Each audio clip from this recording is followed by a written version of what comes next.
Olá, seja bem-vindo.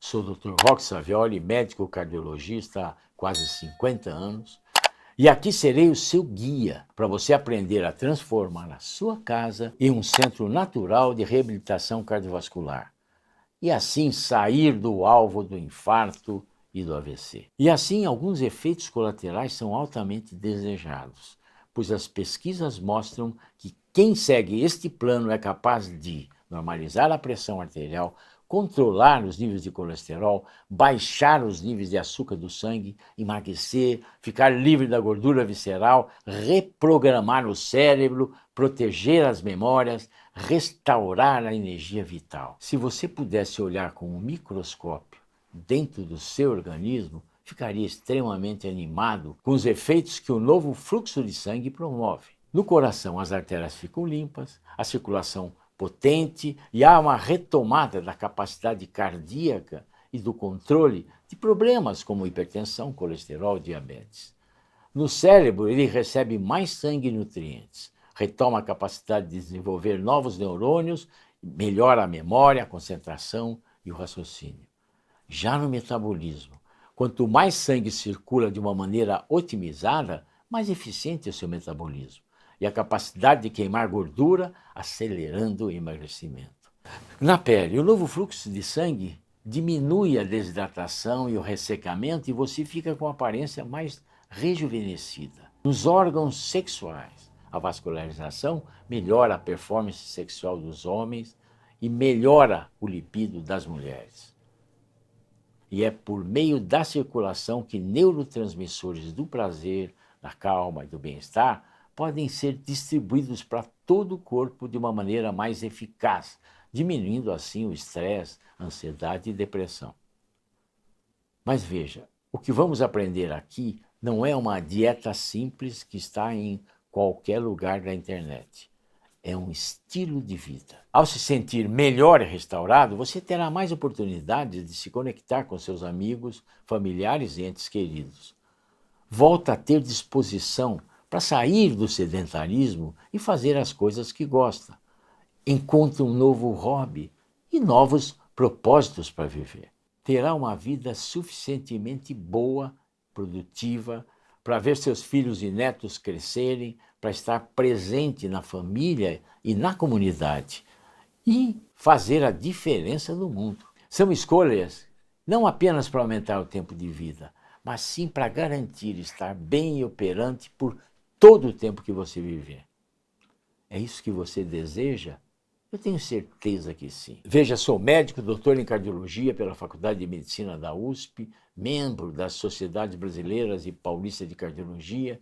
Desde 1977 sou médico assistente do Instituto do Coração da Faculdade de Medicina da Universidade de São Paulo, onde atuo hoje na unidade de cardiogeriatria. E também integro o corpo clínico de vários hospitais aqui de ponta aqui de São Paulo. Há quase 50 anos, portanto, eu tenho como missão cuidar da saúde cardíaca de homens, mulheres e suas famílias. A maioria dos pacientes que são encaminhados a mim tratam-se de quadros extremamente complexos, que muitas vezes a própria medicina não encontra saídas. Porém, após muito estudar para cuidar dessa parcela de população tão carente de cuidados, eu desenvolvi um método de 9 semanas que promove efeitos tipo como inimagináveis. Pessoas que aos 70, 80, 90 anos recuperam uma vida com mais qualidade, menos sofrimento, podendo aproveitar com energia e vitalidade os anos maduros. E sempre que vamos olhar de perto um coração adoecido, encontramos um combo que sustenta esse adoecimento. Trata-se do controle de 4 fatores de risco que mais adoecem o coração. Eu falo de pressão arterial, colesterol, açúcar no sangue e peso corporal. Porém, a American Heart Association, após anos de pesquisas e mapeamento da população, encontrou também 4 comportamentos que mais restauram a capacidade cardíaca. E aqui temos eles: comer para viver melhor, alimentação mediterrânea, exercícios e uma vida em movimento, ter um sono reparador, eliminar os hábitos parasitas, né? Estresse, tabagismo e álcool. Daqui em diante, o meu propósito é que você coloque em prática toda a minha metodologia e recomendações, validadas pela ciência, e assim aprender na sua casa a adotar esses compromissos capazes de restaurar o seu coração e o seu cérebro em 9 semanas. E assim resgatar não apenas a sua saúde física, normalizando os seus exames e restaurando o seu organismo, mas também desfrutar de uma saúde psíquica e espiritual que não é comprometida pelos vilões da cardiologia. Como recomendação inicial, o meu convite é para que tenha na ponta da língua os seus indicadores de saúde que mais influenciam na sua saúde cardiovascular. Na área da cardiologia, temos uma unanimidade entre os vilões.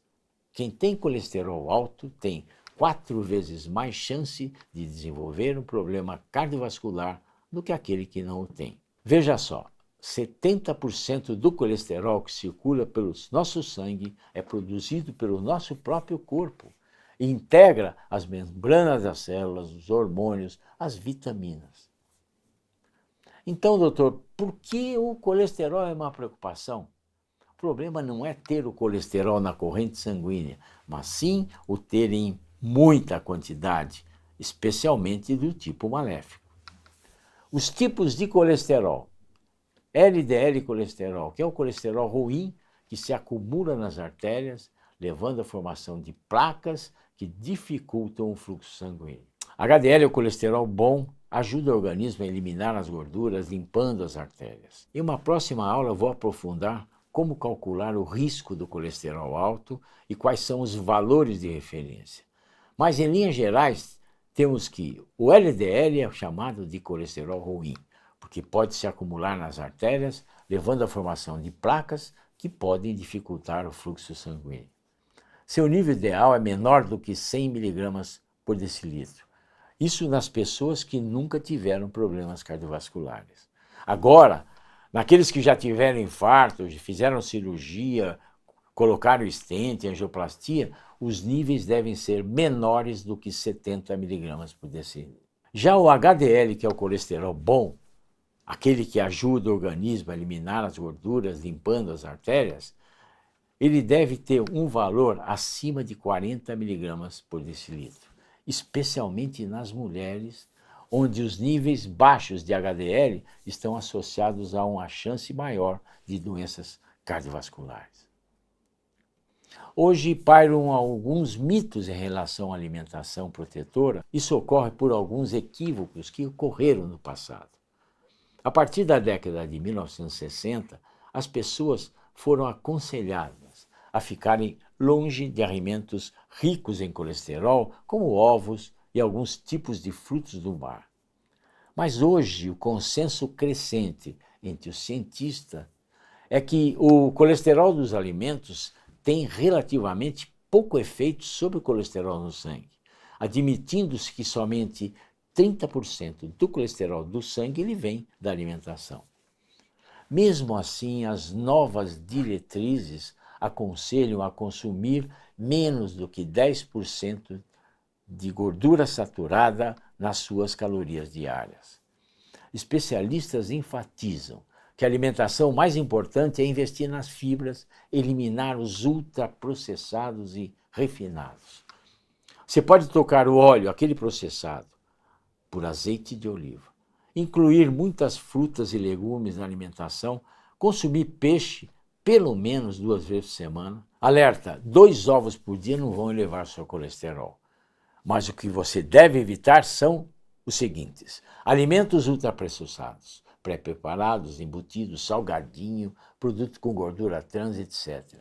Carne vermelha mais de 1 vez por semana, tem que evitar. Consumir açúcar e sal em excesso, isso deve ser evitado.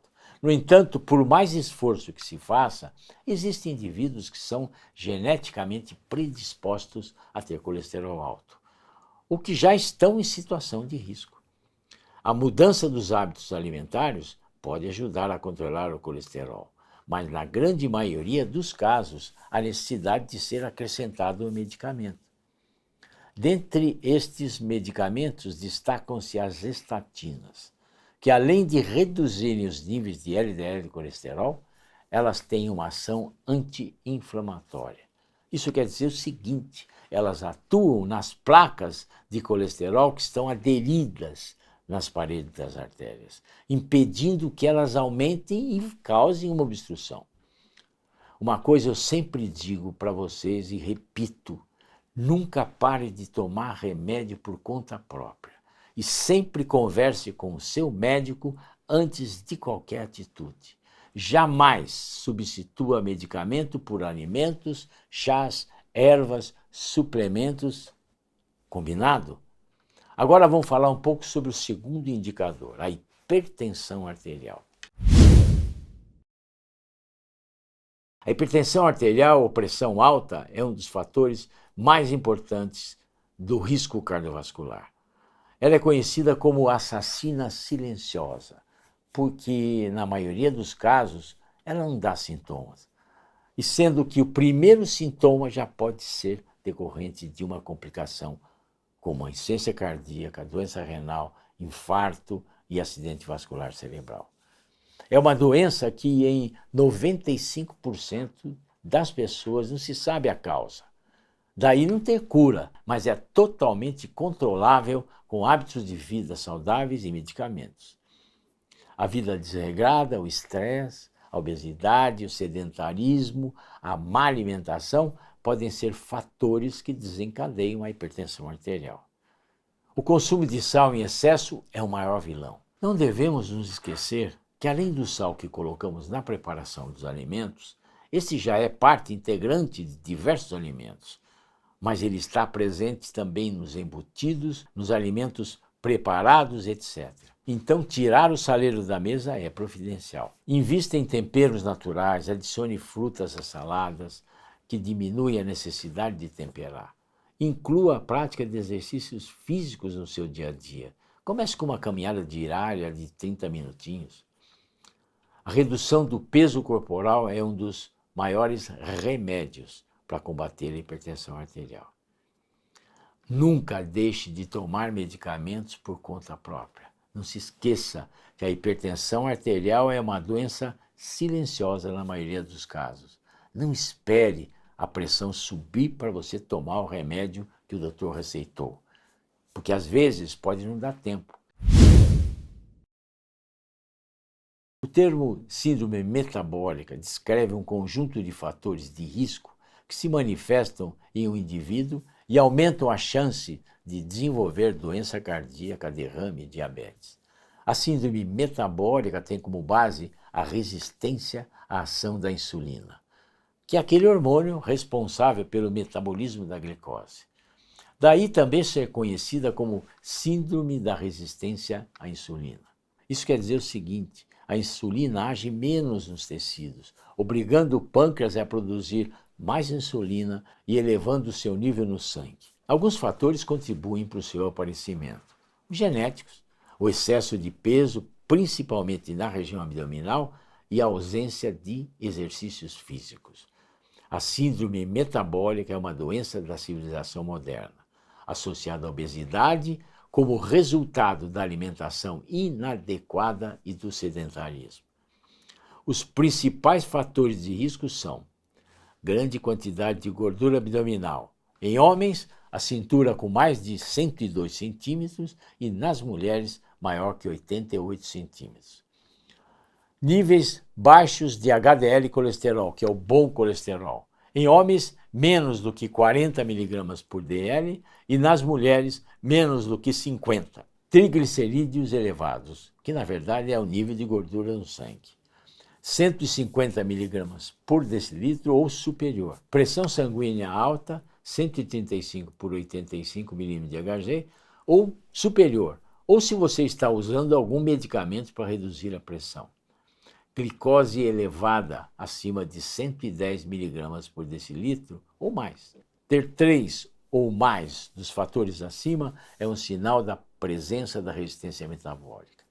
A maioria das pessoas que a tem sente-se bem e não tem sintomas.